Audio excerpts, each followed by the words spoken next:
Good evening, Namaste, Jai Guru. Welcome everybody to today's class on Jesus Christ, His life and His teachings. As always, let us begin our class by invoking the presence of God and the Gurus. Let us pray together. Heavenly Father, Divine Mother, Friend, Beloved God, Jesus Christ, Babaji Krishna, Lahiri Mahashay, Swami Shri Yukteswar Ji, beloved Gurudev, Paramhansa Yogananda Ji, friend and guide, Swami Kriyananda Ji, saints and sages of all religions, humbly we bow at thy feet. Dear Lord, O infinite Christ, present in the body of Jesus and in all of us, manifest thyself in the essence of thy glory, in the strength of thy light, and in the power of thy infinite wisdom and eternal love. Om Shanti, Shanti, Shanti. Let us now sing the hymn to Brahma and invoke the Gurus.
Listen to my soul song, listen to my heart song. In secret in my soul, I will gather blossoms for thee, dipping them in devotion. I will lay them at thy feet.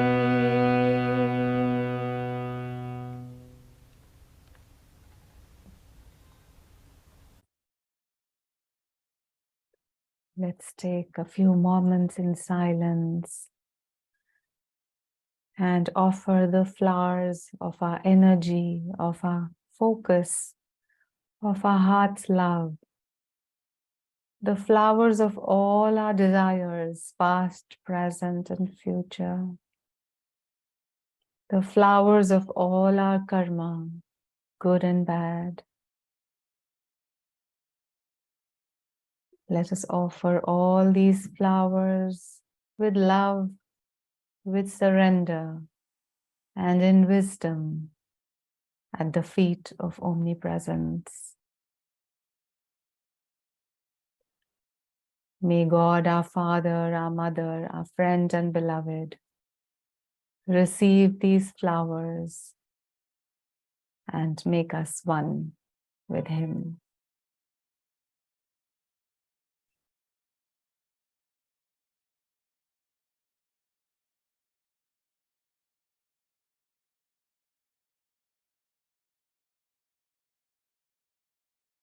As we sit in silence, let us hear a few thoughts by Swami Kriyananda on self-control. If a lake is made to feed into too many streams, it will soon become drained.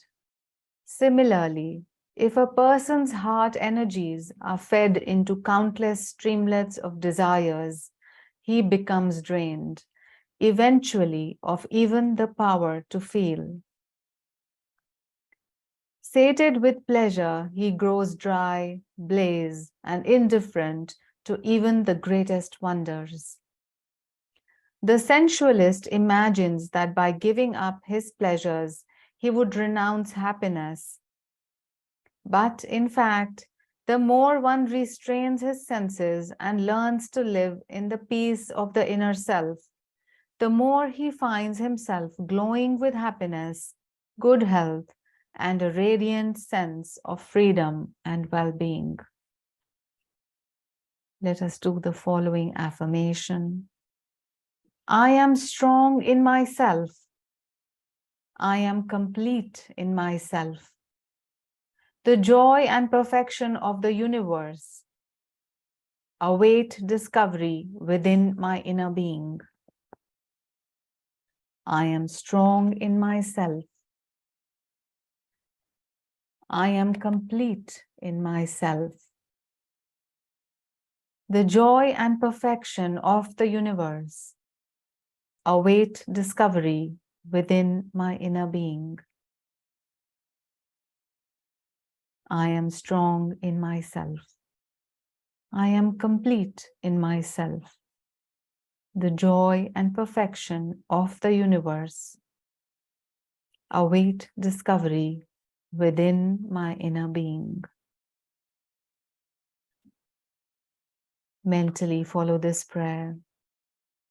I crave nothing that the world can give me, Lord.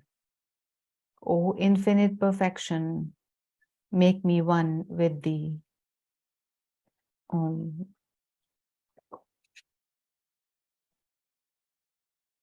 So friends, we now come to our story time. And this story has been told by Paramhansa Yogananda, but in some place it is mentioned that this story was told to Paramhansa Yogananda by Sri Rama Yogi.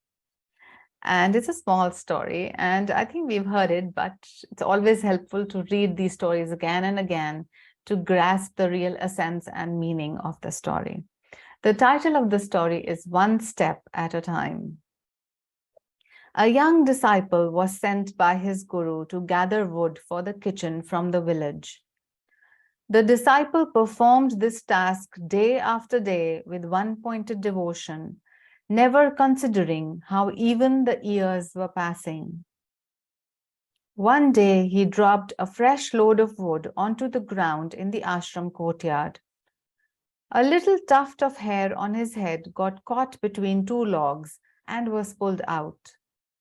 Now, for the first time, he saw his hair and realized that it had turned completely white. He was aghast. Suddenly, it dawned on him that many years had passed and that he had become an old man. And all this time, he reflected sorrowfully, I have done nothing but haul wood for my ashram.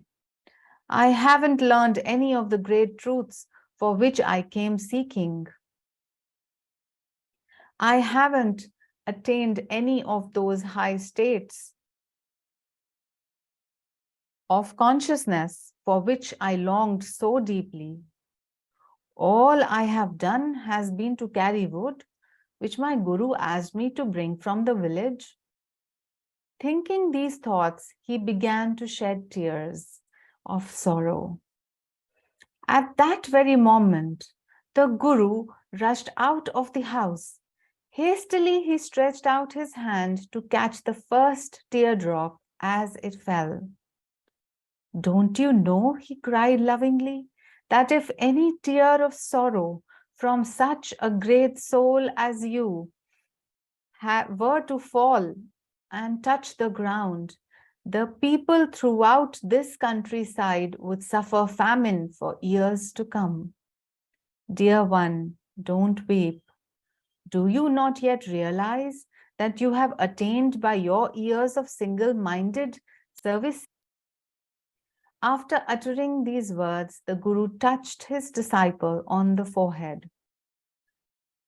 The young man, now old, entered instantly into the highest samadhi, wherein he realized all knowledge, all wisdom, and eternal bliss as his very own. So here is the wisdom gem that follows this story that says, don't get upset with yourself and don't fret over your perceived spiritual success or lack thereof. God will give you what you need when you need it. Yours may be a life of intense activity and you may never be very aware on that inner level. This isn't necessarily bad. Even if God apparently gives you nothing of inner awareness for years, you may still feel satisfied as you see yourself changing and growing. In the Bhagavad Gita, it says, by works alone, that is by right action, right attitude, and giving up the desires for the fruits of action, King Janaka and others of the ancients have attained me. Om, peace. Amen. This story, dear friends, is such a relief to most of us who are living in urban areas, in cities, with a kind of a crazy lifestyle, with so many working hours, with so many traveling hours, with so many things to do, one chore after another, always lined up for us. But the trick here is what Guruji said in the end in the wisdom, and that if we do the right action with the right intent and attitude, and by detaching ourselves from the fruits of action thereof, even by that means by performing true karma yoga. So we have to do a list of activities. But if we do not karma bhog, but karma yoga, and remembering always that it is the God, that it is God's power and God intelligence that we are using always, that He is the ultimate doer of all things, then even this action that we do on a daily basis can redeem us. It can add up to a point where Gyan and Bhakti can flower in ourselves. And then all of that together means the right action, the love that has arisen, and the meditative action also that we do, all of that together will flower into self-realization. So as long as we are, our heart has been given to God and the Guru. Our intent is of attaining self-realization, and our attitude is of doing what we can to the best of our ability. Till then, we needn't worry, because as Krishna says in the Gita, my devotee is never lost. So leaving aside all worry and leaving aside all thoughts of whether or not we will be a Jivan Mukta or not, what will happen to us, where will we go after this life ends, just leaving all those thoughts aside with a single pointed heart and mind, let us move on each day, living presently in the now and doing our best at that time with love, with joy and willingness. And then everything else, the fruit anyway lies within the hands of God. And He is our father and mother, seeing us toil around in His playground, remembering Him, loving Him. He is sure to bring us home, because that's what initially and actually He also wants. So let us hasten our spiritual journey by cooperating with the divine principles, by inculcating the techniques of yoga in our life all the time, and by lovingly remembering God and the Guru. Okay, so now we come to teachings of the Bible. And the last class we studied about how Jesus cured a dying boy just by his words. He told the nobleman who approached him to come with him and heal his dying boy. And what Jesus simply said is, go thy way, thy son liveth. And we understood to an extent how the healing process happens, how every thought is important, and how the thought of, and an increased will of a divine man can increase the energy in the suffering person, and that roused energy in that suffering man will heal his body and mind. So we'll go a little more into detail of how healing works, because it is relevant to us all the time. All of us need some kind of healing all the time, whether it is healing of the body or our thoughts or emotions or whatever it is. So let's understand it a little more. Guruji says, in the case of the nobleman's son in Capernaum, he utilized, that is, Jesus utilized the dynamic vibratory power of the spoken word. Now, this is again very, very important. So Master says vibratory healing consists in creating and consciously directing vibrations of life energy to individuals affected with disease or other maladies. This may be done either internally or externally. So by internally, it can be done by mentally projecting energy which is charged with willpower. So just like the way Master has taught us to pray for others, so we mentally focus here, we invoke the presence of Divine Mother, we focus here, and mentally we can actually transfer that energy through our spiritual eye, through our hands and through our heart.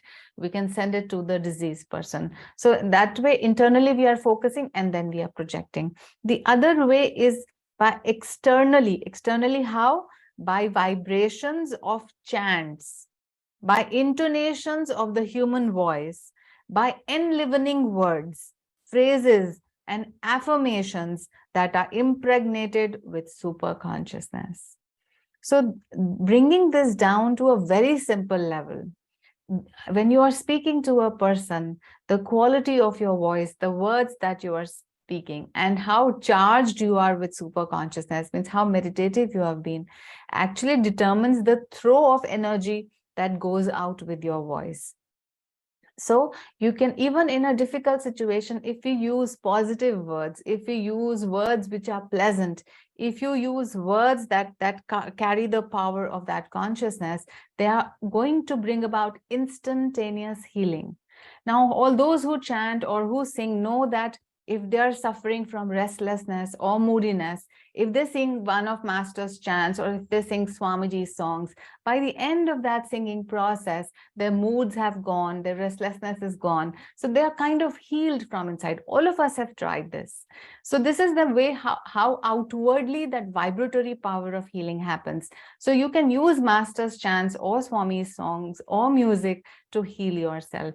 Also, when you are in the company of others who may be sick, please choose your words wisely, because your words will have vibratory power. It is always a good idea to give hope to the other person, because hope is always eternally present. But by using the correct words, we can give hope to others. And therefore, we should be very careful about what we say to a sick person, to a diseased person, whether he's sick mentally or physically, it does not matter. But your presence around him, remember that it should be a loving presence.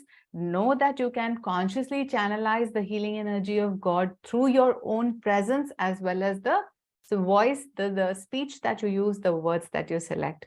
And if you do that with love, then definitely the other person is going to feel better. Also, you can project your willpower onto the other. Now, if you firmly believe that, yes, the healing power of God is present and it can heal all maladies, with that conviction, if you say to the other person, don't worry, you shall be well, then definitely those words will have an effect on that person, and his energy will be uplifted to whatever level that may be. Now, that also depends on the receptivity of the person who is being healed. So if the person is ready to be healed, you're saying that you are whole because God is in you, will heal him immediately. But even if he is at a low energy state, some upliftment and arousal of energy will happen. He will feel better in some way or the other. So then it is both our right as well as our duty to serve as channels of Master, as channels of God, and to consciously spread love, goodwill, and healing to all souls everywhere. Okay, so Master says, intelligently spoken words are not merely sounds of communication, but vibrations of consciousness and energy. Their potency is determined not only by the physical force with which they are uttered, but even more by the magnitude of the thought and energy vibrations behind them. So, for example, if a person is saying, and in your thought, you are saying, oh, he's a hopeless case, he is not going to recover. But on the outside, you are saying that, oh, no, you're going to be fine. So basically, hypocrisy won't work. If you work at different levels in thought and speech, then there is no power in what you're going to say. So say the truth, believing the truth, and there is eternal hope. That is the truth. That the soul of every person is absolutely perfect. That is the truth. So even if the other person's body is sick, but if you speak with the soul conviction that the soul is ever perfect, and because of that truth, the other person's soul is also perfect, and you project that power, that is definitely going to arouse the healing energy. So that's why in every religion it is said that your thought, your deeds, and your speech should come from one single inner conviction, and the frequency all of them should be the same. Otherwise, it is of no use. Okay. A spoken word is composed of 3 vibrations: mental vibrations, astral or energy vibrations, and flesh vibrations. So 3 levels of frequency are working with every spoken word.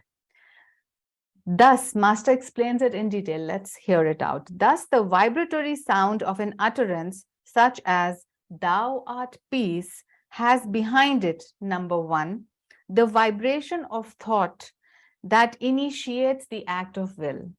Second, the vibration of life energy sent by the will from the brain through the nerves to the vocal cords and to the tongue, that means to the organs of speech. And third, the physical movement of the vocal cords that produces the sound and the vibratory effect on the physical body and its environs created when the word peace is voiced. So in the last class, friends, we discussed how important it is that we guard every thought, that we watch every thought we are thinking, because we are sitting under a mental wishing tree, and each of our thought can manifest itself, because thoughts are things. And now here Jesus is saying, and Master is saying, that every word counts. So don't just talk randomly anything, casually anything. Be very, very careful of what you are speaking, because the speech is beginning from your thought and is transferring to the energy, and then it is being covered through your speech, and then it can actually manifest into whatever you are saying. So you have to be very, very careful. A yogi has to be alert all the time. You have to be conscious all the time of what you are doing. What kind of energy are you projecting into the universe? Because remember, the same kind of energy is going to fall back upon you. That is what karma is. Whether you like it or you don't like it is another matter. But that's how universal mathematics works. So whatever energy is going out of you, the very same energy in quality and quantity comes back to you. Of course, the Guru's intercession is there. Of course, Jesus's intercession is there, of all the great avatars and masters is there, if you pray to them lovingly. But otherwise speaking, it's a mathematics, pure maths. So be very careful. Okay. The grosser vibrations of matter, Master says, are relatively fixed. We know that within a circumscribed range. So it's kind of an in the box thing when you talk of matter. The mind of a matter-bound individual, attuned to the crimped vibrations of the material sphere, also remains relatively fixed. It vibrates with limited power. So what Master is saying here, that if people who are more identified to their bodies and more identified to the fixed situations in life, they like life in a particular way, and that's about it. So the in the box living kind of thing, their minds also eventually get crumpled and they become very narrow, and they are unable to think in terms of infinity and eternity. And the truth is that we are infinite and eternal, and we are only temporarily bound by the body and mind.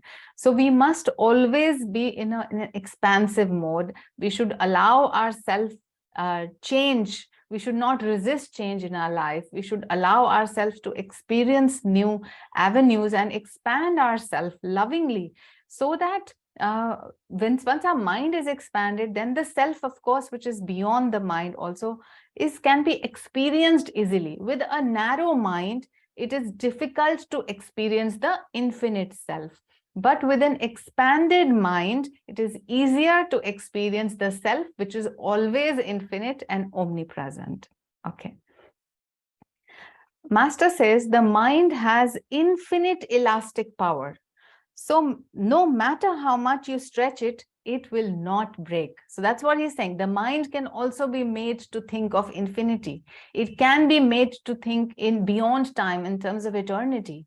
So do not limit yourself to only this lifetime of 60, 70 years with this mind and personality, this job that I do. These are my likes and dislikes. These are the opinions that people have about me. These are my talents, and that's it. So do not ever limit yourself, because you are much more than that. Boundlessness, infinity is your true nature.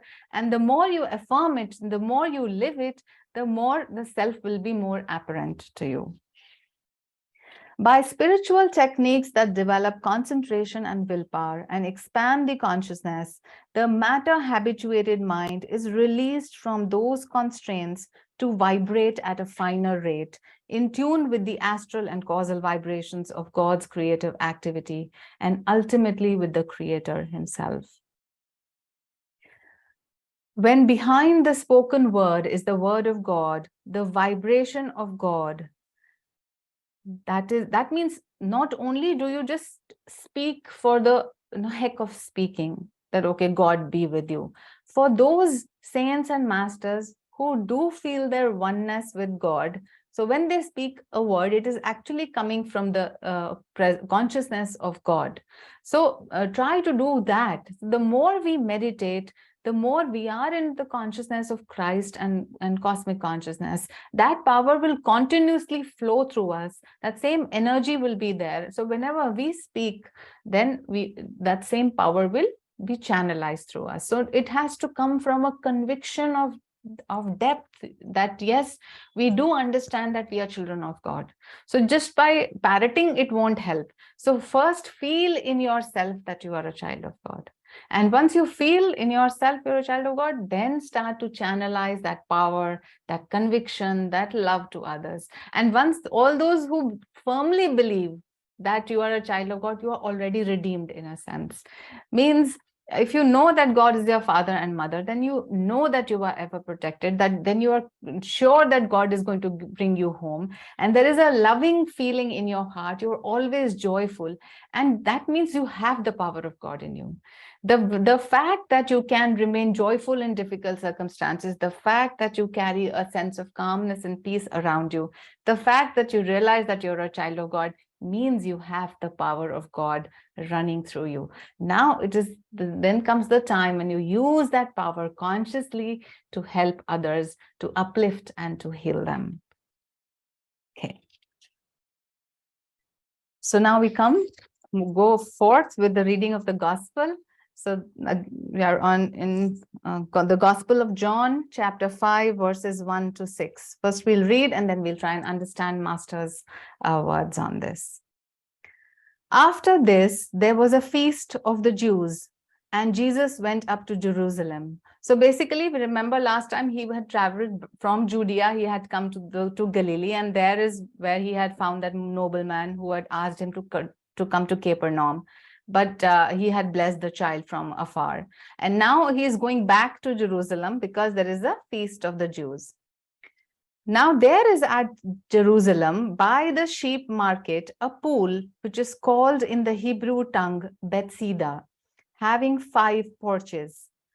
In these lay a great multitude of impotent folk, of blind, halt, withered, waiting for the moving of the water.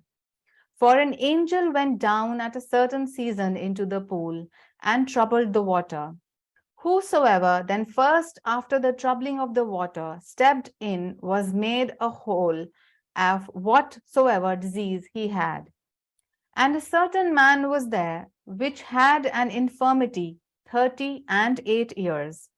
When Jesus saw him lie, and knew that he had been now a long time in that case, he saith unto him, Wilt thou be made whole? Okay. So just for a reference to context, it is said that in Jerusalem, there was this literally, as a material reality, there was this pool of water. And it is said that once an angel had entered into that pool of water and it had ruffled the water. And once in few months or years that I'm not sure of, the water would move on its own. And it is said that once the water started to move, means there were some ripples and waves in the pool, whoever was the first person to enter that pool after that was healed of whatever sickness or disease that the person had. Now, and because of this reason, there were many people who were lame, who were blind, who were impotent, who had some kind of disease or sickness for a long time. They used to literally live around that pool, and they would, as soon as the water would ripple, they would just enter into that pool. And then the gospel says there was one man sitting near the pool for 38 years. And it will come later, but just in short, so basically he was so crippled and lame that even when the waters moved and he tried to enter the pool, always there was someone else who entered the pool before him. And therefore he was just lying there for so many years. During a feast time, Master says, Jesus went to Jerusalem and came to the pool of Bethesda. He went among a crowd of stricken people who were waiting to immerse themselves when at certain periods the waters were moved by an inner healing force that was believed to be an angel. The pool vibrated and emanated healing earth currents, and many who bathed in the pool at those times were healed. Belief in the healing power of water was also a factor causing a mental reaction that roused the healing power within the body. Okay, so Master says when a person is chronically sick, so the power of the sickness is also an energy. It grows so much on your mind that you kind of think that you can never get rid of this, or you cannot ever ride above this. But the fact that there is faith in something, like those people had faith in that, the healing power of the water in the pool. So that faith kind of opens a door. It quickens an energy portal in you where you can actually allow, and when you actually dip in the water, So two forces combined, the electromagnetic power of the water which is there, and the aroused energy and the open door that is there because of your innate faith in the power of healing. When these two combine, then healing can happen. Jesus felt compassion for the man who had been afflicted for 38 years and who was unable to get into the pool by himself. He asked the suffering man, "Will thou be made whole?" Okay, now the gospel continues. The impotent man answered him, "Sir, I have no man when the water is troubled to put me into the pool. But while I am coming, another steppeth down before me." Jesus saith unto him, "Rise, take up thy bed, and walk." And immediately the man was made whole, and took up his bed, and walked. And on the same day was the Sabbath. Okay. So again, Master explains that how this healing can happen instantly for a man who is sick for 38 years, and the Messiah comes, the avatar comes with the power of God within him. And he just commands the man to just stand up and walk, and the other person is able to do so. So how is this happening? The divine law of healing requires the proper soil of faith on the part of the patient and the proper seed of mental healing power on the part of the healer, in order for the roots and branches of the plant of healing to reach deep and broad enough into the consciousness of the person who is to be healed. Jesus prepared the soil of faith by creating in the stricken man the desire to be healed by the immediacy of divine law, which does not depend on external factors. The man was instantaneously made whole by, number one, the uninterrupted flow of the infinite all-healing energy of God through the consciousness of Jesus. Number two, by his own awakened faith and the revival of his paralyzed will, which served as the antenna to attune himself to the vibratory cosmic energy. So in any type of healing, both these are necessary. In any healing, you have to have the seed thought or the seed power of will or energy that is transmitted by the healer. And at the same time, you have to have the soil of faith in the person who is being healed, and then it can happen instantaneously. Later in the gospel, Jesus will say that, you know, some people's hearts are like stones, and even the best of seeds will grow nothing, and the other people's hearts who are receptive, the plants and the trees will blossom quickly. So this is what he's talking about, that sometimes you are such a disbeliever that this cannot happen, and it won't happen. It is never going to happen. Why? Because the universe will comply to whatever energy you are throwing out. So the entire universe is like a mirror to your mind. And if your mind is firmly believing that this cannot be cured, then the universe will prove that it cannot be cured, because you are the starting point of everything that is happening in your life. So if you are convinced that yes, this can be done, then it will be done. So that is why, again, all the more we should be very sure and very clear and very alert about what we are thinking, what is our intention, what is our attitude, what we are saying, how we are behaving, and what is the exact quality of energy that we are surrounded with and is being projected into the universe. Okay, so the gospel now continues. The Jews therefore said unto him that was cured, "It is the Sabbath day. It is not lawful for thee to carry thy bed." He answered them, "He that made me whole, the same said unto me, Take up thy bed and walk." Then asked they him, "What man is that which said unto thee, Take up thy bed and walk?" And he that was healed wist not who it was, for Jesus had conveyed himself away, a multitude being in that place. So, not wishing to express amazement at the healing performed by Jesus, for that would be an acknowledgement of his superiority, the skeptical observers and the priest class, they displayed instead a sham zeal for the laws of the Sabbath day. Now, interestingly here, we must try and understand what is this Sabbath day, because it will come again and again in the New Testament. So it is said that, when God was, it starts from the theory of creation, that when God was creating, he said, let there be light. And then from the light, everything was created. And every day, single day, like on the first day, there was light. Then on the second day, there was energy and matter. Then on the third day, there was vegetation. On the fourth day, there were animals. So something like that. I'm not giving exact details, but this is how it is said that God created all of this creation. And then in 6 days, it is said that the entire creation was made. And on the 7th day, God rested. So considering this analogy, so what the Jewish people said that is that we are going to work 6 days, and the 7th day is going to be for rest.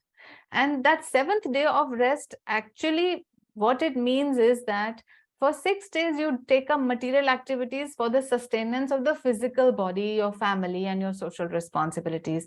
But one day you should be dedicating your whole life, that means your body, your mind, your heart, to acknowledging the presence of God and to offering yourself to God. And therefore, you should avoid doing any external work on that day, and you should do inward work on that day and be one with God on that day. So that is the original purpose of the Sabbath day.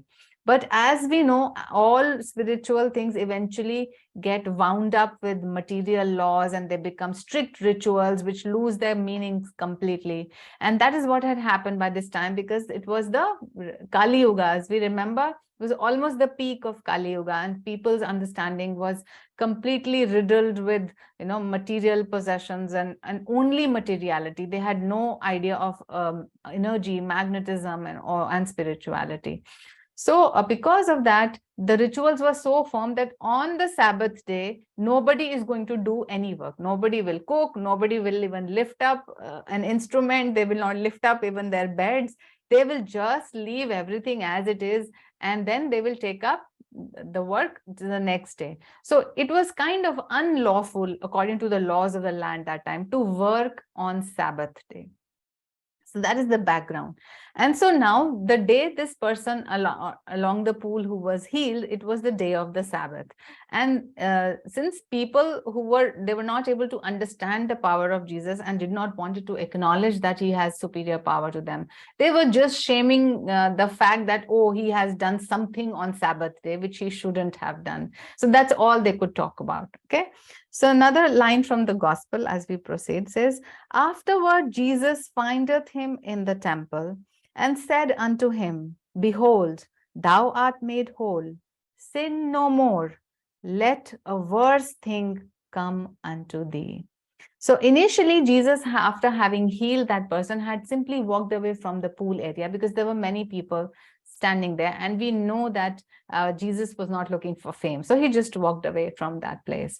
But later, when Jesus met this man again, who was made whole in another temple, then Jesus told him that you have been made whole, but sin no more. Let a worse thing come unto thee. So that means here he is directly referring to the law of karma. He is directly saying that whatever you were suffering from was brought upon by yourself.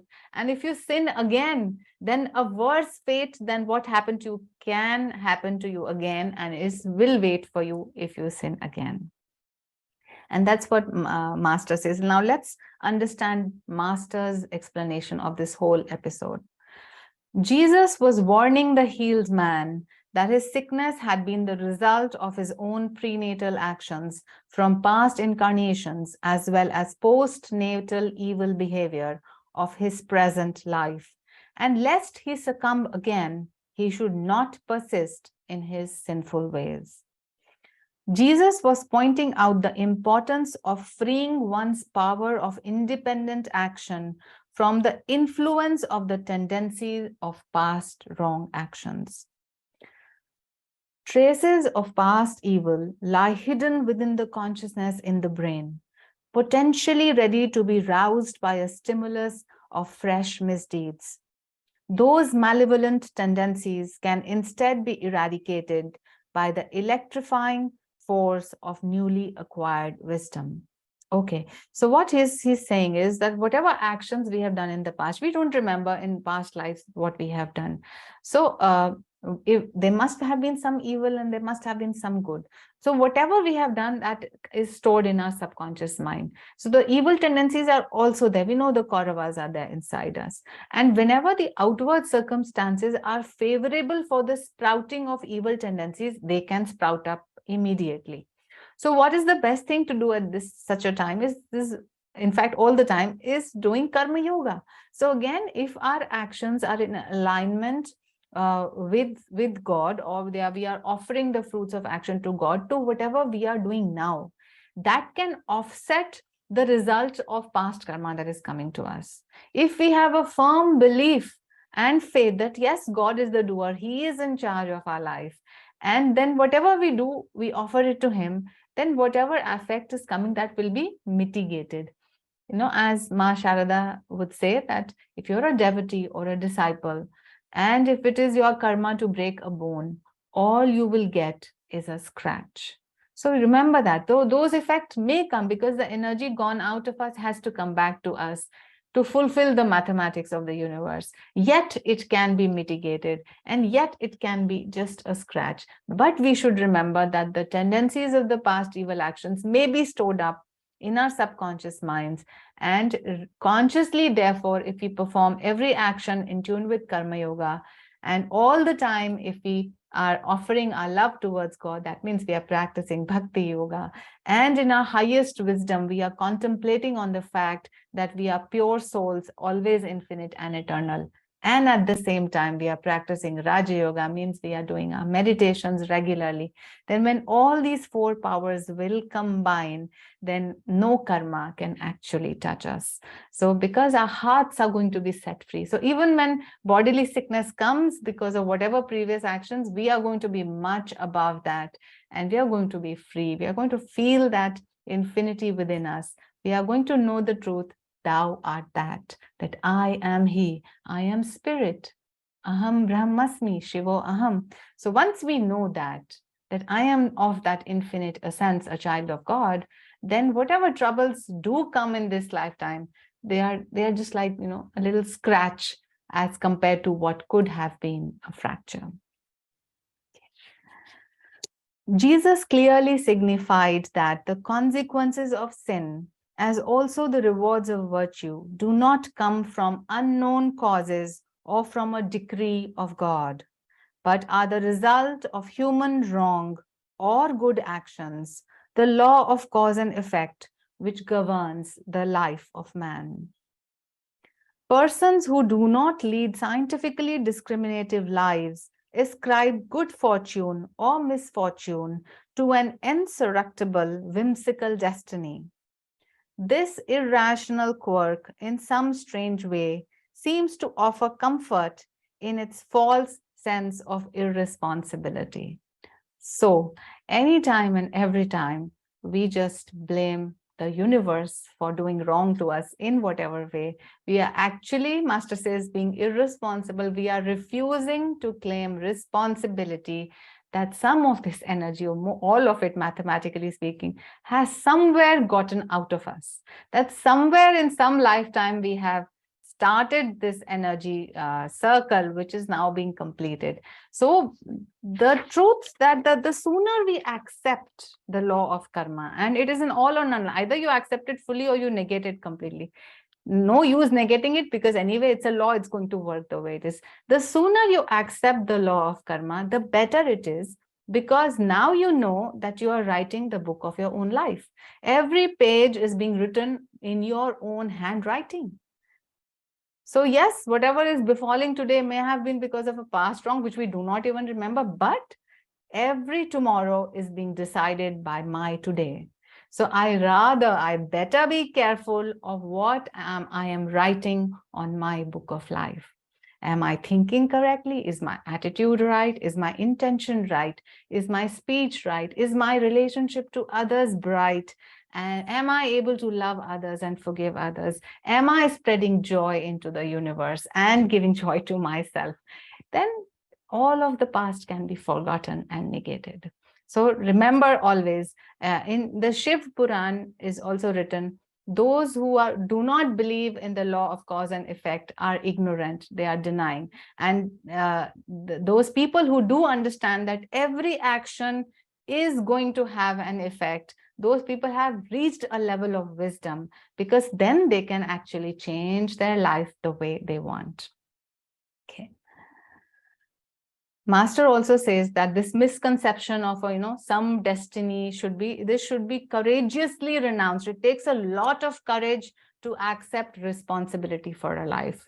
But once you have that courage, once you step out of the shell of blaming others and the universe, once you step out and you stand in your own light, you are like that unbeatable lion, because now you know you are master of your own destiny.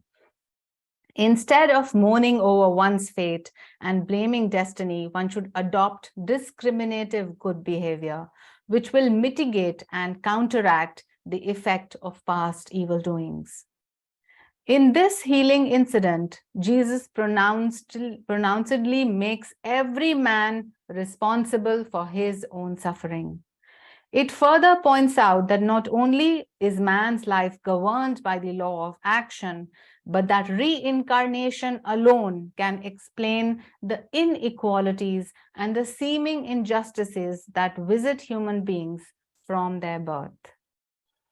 The remedy is that a chronic physical, moral, or mental sickness can be healed in one of two ways: either by direct divine intervention of one of God's intermediaries and cooperation with his advice, or by adopting the counteracting good actions that will destroy or at least minimize the effects of past wrong actions. I think with that thought today, because all of this is such a powerful teaching to digest, even though we still have few minutes, but I would like to end today's class here, because these are like, punches of power that we need to kind of just shake up and awaken to and say, oh my God, why was I thinking differently? So I might as well start seeing the truth as it is, because the truth is going to stay whether I accept it or not. The sooner I accept the truth of the universe, the better it is for me. The more I am in alignment, there will be more harmony in my life, and I will be more representing, the aspects of God, of divine. I will become a child of God. I am already a child of God. All of us are, but I will manifest it more in a better way. I will manifest God's light, joy, and love. Once I accept the truth of the universe, I align myself with my actions, with my love and my energy, with that alignment of the universe, then everything will become harmonious. Everything, there'll be a spontaneity in everything, and I will be able to enjoy the beauty of the universe more, and instead of complaining why this is not right and that is not right. So our life is made for enjoyment of the Lord and for our enjoyment as well. Now think of life as a wonderful thing every day. It's amazing to be just alive, using this complex instrument of the body, using a mind that is the power of infinity, using that astral energy, the breath. So just be in wonderment at, wow, this instrument has been made in a beautiful way by God. And we might as well make use of this beautiful, the lifetime of a human being, where we can, in full potentiality, gain the education and the entertainment of living this life, and then of course transcend everything, as they say in Hinduism, that we attain the 4 goals of life, that is dharma, artha, kam, and moksha. And as most of us have attained some dharma, means some religious merit, and we have artha, means some material success, we have kam, means we have enjoyed some level of sensual pleasures, and now is the time to just work for moksha. And with all the guidance of Jesus Christ, of our great masters, of Lord Krishna through the Gita, and we all are already on the path to do that. So let's just enjoy the process as well as the goal. So with that thought, my dear friends, Let us send the power of these teachings, the love of God, the grace of the Guru to all souls who are in need of healing. Let us pray together. Divine Mother, beloved Lord Jesus, Thou art omnipresent. Thou art in all Thy children. Manifest Thy healing presence in all bodies, all minds, and all souls.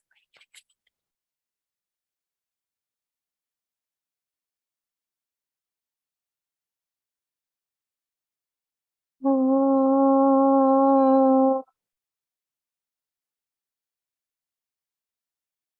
oh,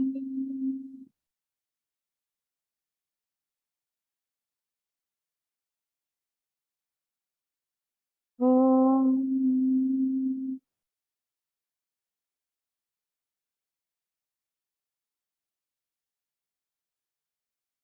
Divine Mother, beloved Jesus Christ, may Thy love shine forever on the sanctuary of our devotion, and may we be able to awaken Thy love in all hearts.